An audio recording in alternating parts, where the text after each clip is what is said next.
She is living in a motel with 5 kids, struggling to find stability. But instead of focusing on jobs, housing, or the kids' health, Stephanie Jenkins is online worried about Botox.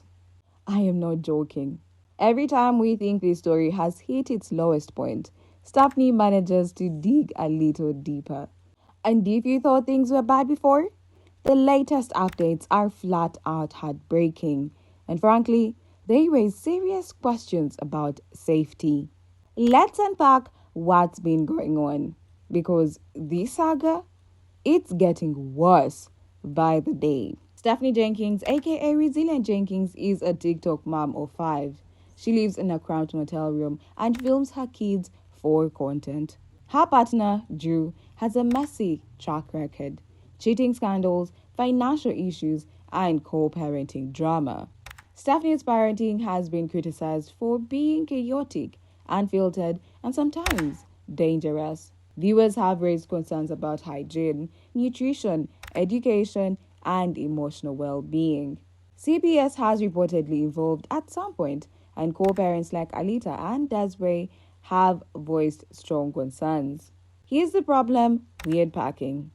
Stephanie's priorities seem wildly off, and her behavior may be putting her kids at risk. Let's start with what might be the most unhinged priority shift yet. Stephanie went on a full rant about her forehead wrinkles. Yes, wrinkles. She said if she could do Botox, her forehead would be the first target. You know that whole saying, you keep making that face and stuff like that? That's what's happening here, because my go-to face for you annoying me, I'm surprised by you, like what? I'm like, huh? And my forehead was just like, I got you, biatch, stuck. There are times I literally cannot calm my freaking forehead down for nothing, and I'm not even playing with you. This angle's raw. Because it kind of like low-key hides my forehead wrinkles a little bit, and it's not the best angle to be given this conversation.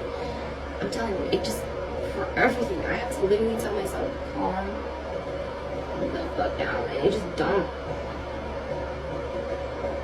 Oh my god. I really feel like this is something you want to get Botox for, and I low-key would do it. If it would get it to just stop reflexing on itself, and not reflexing, what's the word? It's called you. Just flex. Yeah, it's just flexing constantly. So y'all looking at me. Do you see that? Oh my god. Calm down. I'm not playing with you guys. This...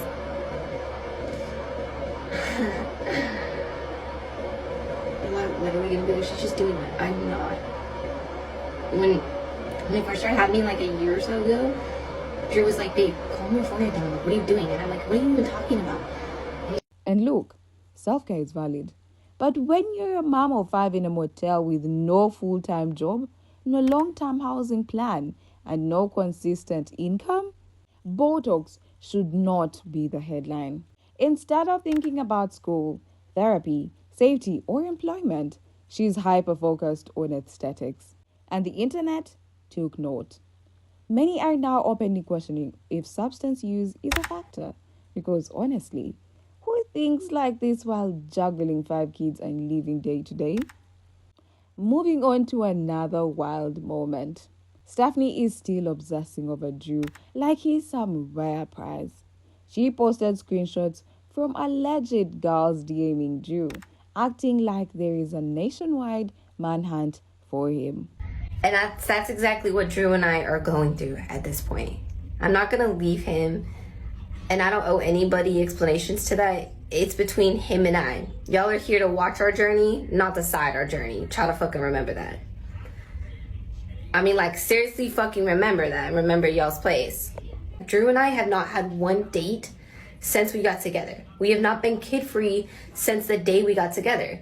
He had planned to have Deshaun over at this... When we first take him for that night, maybe we can have a date. And then last minute, those people were like, yeah, never mind. Which is fine, whatever. But he was like, I don't have anywhere for my son to go. Is it okay if we still meet? Because we already kept putting it off for freaking months because we both had kids and stuff just never fucking lined up. We aren't just gonna break up just because a whole community of people wants to see that for us. Like, there's a lot more to both of us. Let's be real. Drew is not exactly TikTok's most eligible bachelor. He's cheated on her, been dragged into drama, and financially fumbled the bag. So why is she acting like girls want to steal him? Could it be insecurity from the TikTok cheating scandal?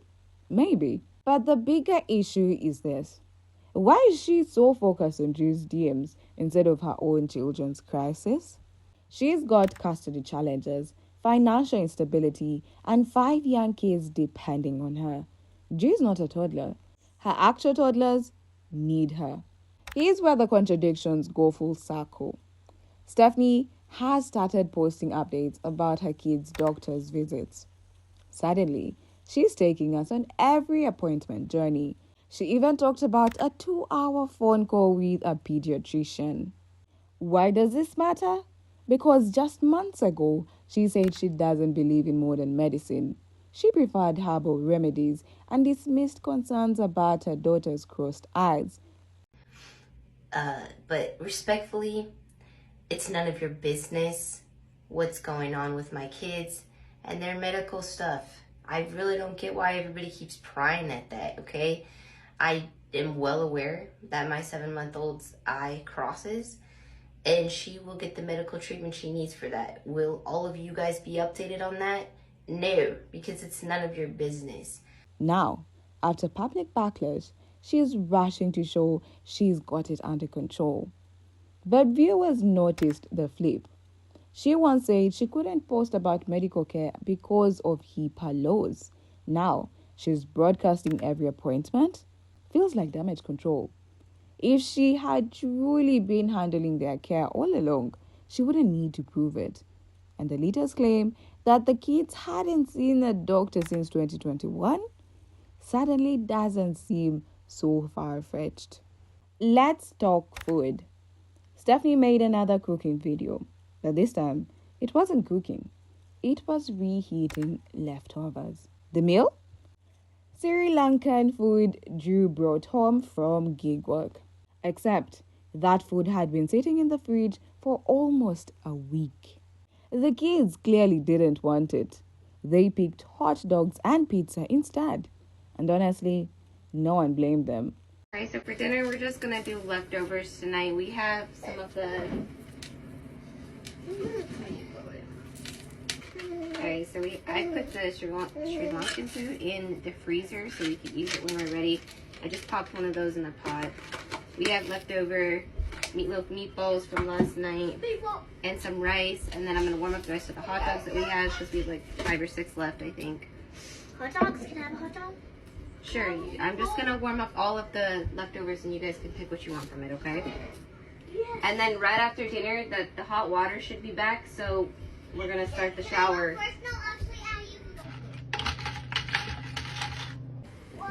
Bacon and pepper, I think.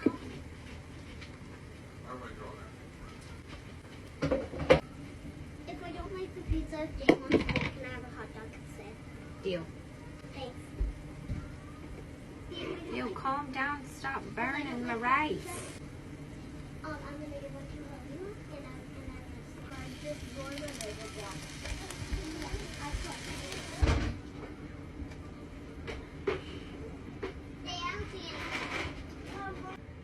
Yeah, but... Do you see that? Do you see that? My baby's eating all of that!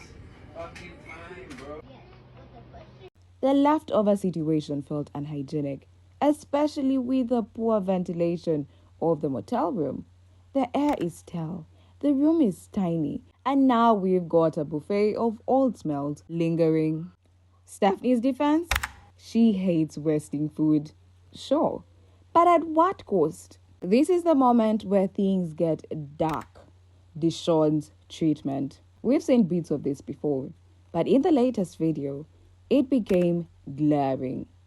One of the girls offered her hot dog to Deshawn so she could have pizza. Stephanie agreed, but then added a bizarre caption saying it would have been a yes regardless. I don't know why she mentioned Deshawn. Maybe because They all know I hate food waste. Okay, but why did she feel the need to over explain that? Because the internet has clocked it. Okay, so she posted a video about an hour ago. Looks like they were having a leftover smorgasbord for dinner. Now, if you don't know who Stephanie Jenkins is, Stephanie Thompson, she's a woman who went viral after showing how they were a family of, at that time, it was like 6 living in a 1-bedroom apartment. TikTok ate that shit right up, fulfilled her Amazon wish list, was sending her all types of money and gifts. And now, you know what she did with that? She really elevated. They now live in a 1-bedroom motel room. Well, it's not even a bedroom. It's just it's a motel room with like 7 kids. They had a whole nother baby. They cook in there. They clean in there. They do many things in that one room. But last night they were having a leftover smorgasbord. There was Sri Lankan food. There was hot dogs. There was some sort of bacon pepper pizza. One little girl was like, "Mommy, if I don't like the pizza, can I have a hot dog instead?" And then she was like, "Deal." And then the little girl immediately walked over to Deshaun, who's not supposed to be on the camera, but you could see that he was not kind of blurred out this time, but his face was not visible. He was blurred out in one segment, but anyway, the little girl walked up to him and was like, "Deshaun, you can have a pizza." Well, damn. So I guess she wanted a hot dog instead, but like, did he want pizza and was told he had to get something else? I don't know. That was a little bit strange. Then Stephanie told him, like, yeah, after everybody eat, the hot water will be back on. So then y'all need to go start taking showers. And that just made me think of something. So first of all, they're already eating and heating up a combination of food inside of this one small room. So we got the smell of Sri Lankan food, which I'm sure has to be outrageous. We got hot dogs, which taste pretty good, but they don't always smell that great when they're cooking. And then we got the bacon pepper pizza that she was warming up in the air fryer, which might have been an okay smell, but like all combined, that's crazy. And then they're going to immediately take showers, right? So that's going to be mixed in with like a sweet type smell. It's going to be all heated up and warm because, steam. And then they're all supposed to go to sleep. The kids are at least expected to go to sleep in that. And she said it was a Tuesday. So it was a school night. So they had to go to sleep. Like they ain't had no choice because they had to go to school the next day. To go to sleep mixed in with all of that, that is crazy. But this is what TikTok likes. This is one of the unsuccessful stories of one of the Caucasian moms that TikTok tried to elevate. Deshaun is often treated differently. He was hiding on the top bunk, avoiding the camera as always. Stephanie films nonstop, and because of custody rules, Deshaun isn't allowed on camera. But instead of giving him freedom to move, he's forced to stay hidden. And it gets worse. Desiree once said that Deshaun doesn't get second helpings of food at that motel. He was reportedly shocked when offered a donut from outside the home. These are not random moments. They are a pattern. So where we are now is a child is being emotionally isolated and potentially food restricted in his own home. What is it? Stephanie seems to only be posting about doctor's visits now because the internet basically dragged her into doing it. Not out of responsibility, not out of concern, but because she got flamed so hard for not doing it before. Now it feels like every single appointment is suddenly a vlog-worthy event. It's not giving concerned mom. It's giving, I better cover my tracks before the next wave of backlash hits. Evidence? This is the same woman who literally told us she wouldn't share anything medical because of HIPAA laws. Remember? She said she didn't want to post about that part of their lives because it was private. Fast forward to now, we are getting detailed breakdowns of every phone call, every checkup, every waiting room sit down. It's suspicious. What would disapprove it? If she could show a history, a long, consistent record of these appointments happening even when no one was watching, even before people were commenting. Not just now when the heat is on. Stephanie is not just sharing her life. She's turning it into a business, a brand. The problem is that business is built on her kids' most vulnerable moments. From what they eat to what they cry about, everything becomes content. It's like the camera is always rolling, and there is no off button when it comes to her kids. The evidence? Every decision, every single one, from doctor visits to leftover dinners to school prep, becomes a TikTok. It doesn't even feel like parenting anymore. It feels like a running documentary that never ends, starring kids who didn't ask for the spotlight. What would disapprove it? If we saw her making choices purely for the kids and not for the camera. Like if she went off the grid and handled a meltdown or a milestone without hitting record. That would show she puts them first. But until then, it's clout over care. Let's be honest. Stephanie might not even see how deep she's in it. She might really think she's doing her best. Maybe she's overwhelmed. Maybe she's in denial. But from the outside, it looks like someone who is drowning and pretending to swim. Prioritizing Botox while 5 kids are sleeping in one room. Worrying about who's texting Drew while her toddler's medical history is spotty. Ignoring red flags that the internet, not professionals, had to point out. If that's not burnout or denial, what is it? What would disapprove it? If we saw her actively getting support, like therapy, parenting classes, working with you or other moms on actual co-parenting plans. If she started choosing long-term moves over viral moments, that's when we'll know she's out of survival mode and into healing. The biggest fallout isn't just what we see on camera, it's all the stuff that we don't. Because behind every carefully edited video clip and sassy TikTok caption, there are real kids living in real dysfunction. Stephanie might be scrambling now to look like the picture perfect mom, suddenly showing up with doctor appointments and chore chats, but the damage? It might already be written in bold.